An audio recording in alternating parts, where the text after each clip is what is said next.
என்னடா நம்மள விட்டுட்டு எல்லாரும் தோட்டத்தில் போய் என்னமோ செய்கிறாங்களே அடுப்பில் அப்படின்னு பார்த்தா, அட பிரியாணி செஞ்சிட்ருக்காங்க.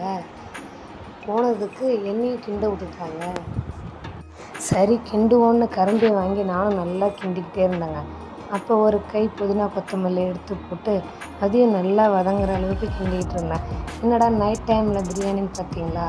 அமுது பிரியாணி கேட்டுட்டு இருந்ததுனால அமுதுக்காக தான் செய்யலான்னு முன் வந்தோம். ஆனால் அமுது வந்து சாப்பிடவே இல்லை, ஓடி போயிட்டான். ஆமாம், ரெடி பண்ணாமல் எப்படி சாப்பிட்றது? அதான் ஓடி போயிட்டான். அதுக்கப்புறம் அந்த பிரியாணி நல்லா வதங்கினதா, சாரி பிரியாணி இல்லை, அந்த வெங்காயம் தக்காளி நல்லா வதங்குச்சா அப்படின்னு பார்த்தோம்.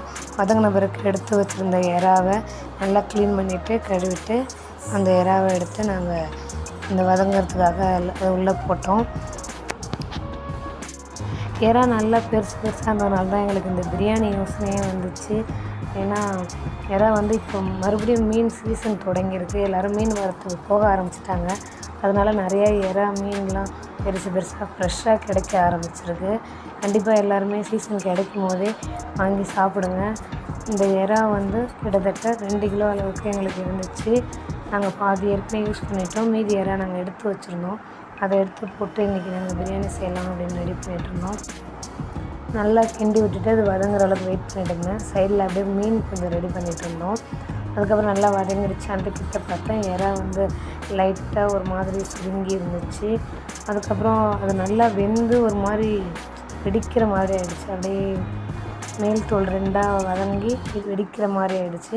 அதுக்கப்புறம் அதில் கொஞ்சமாக கரம் மசாலா, பிரியாணி பவுடர், கொஞ்சமாக காரத்தூள், அதுக்கு தேவையான எல்லா பவுடரையும் போட்டு அதை ரெடி பண்ண ஆரம்பிச்சிட்டோம். எல்லா மசாலாவும் போட்டு நல்லா அதை ஒரு கிண்டிட்டு அதுக்கப்புறம் அதுலேயே கொஞ்சமாக உப்பு போட்டு கொஞ்சம் கிண்ட ஆரம்பிச்சிட்டோம். கொஞ்சமாக அரை உப்பு மட்டும் போட்டுக்கணும்.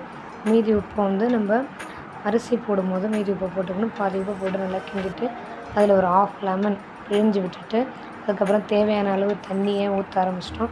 நாங்கள் இன்றைக்கி நார்மலாக நம்ம வீட்டுக்கு யூஸ் பண்ணுற அரிசி தான் யூஸ் பண்ணிடுவோம். பாஸ்மதி ரைஸ்லாம் யூஸ் பண்ணலை. நார்மலாக வீட்டுக்கு யூஸ் பண்ணுற நம்ம சாப்பாடு வடிக்கிற அரிசியே எடுத்து நம்ம யூஸ் பண்ணிக்கிட்டோம். தேவையான அளவு தண்ணியை ஊற்றி அதில் கொஞ்சம் உப்பு போட்டு மூடி வச்சாச்சு. கொஞ்ச நேரத்துக்கு அப்புறம் நல்லா கொதி வந்துச்சு. கொதி வந்த பிறகு பார்த்திங்கன்னா நம்ம ஏற்கனவே ஊற வச்சுருந்த அரிசியை போட்டுட்டோம். ஒரு கிண்டி விட்டுட்டு உப்பு காரம் எல்லாம் சரியாக இருக்கும் பார்த்து மூடி வச்சாச்சு. மூடி வச்ச கொஞ்சம் நேரத்துக்கு அப்புறம் திறந்து பார்த்தோம். கொஞ்சம் நல்லா கொதி வந்துருந்துச்சு. அதுக்கப்புறம் தம் போட்டு மூடி வச்சிட்டோம். சைடு பை சைடு உள்ளே அப்படியே நாங்கள் மீன் வறுக்கவும் ஆரம்பிச்சிட்டோம். கடைசியாக திறந்து பார்த்தீங்க அப்படின்னா பிரியாணி ரெடி ஆகிடுச்சு. வாழை இலை ஏன் போடுறோம் அப்படின்னா தண்ணி வந்து பிரியாணியில் விழாமல் இருக்கிறதுக்காக வாழை இலை போடுறோம். நாங்கள் சாப்பிட போகிறோம். நீங்களும்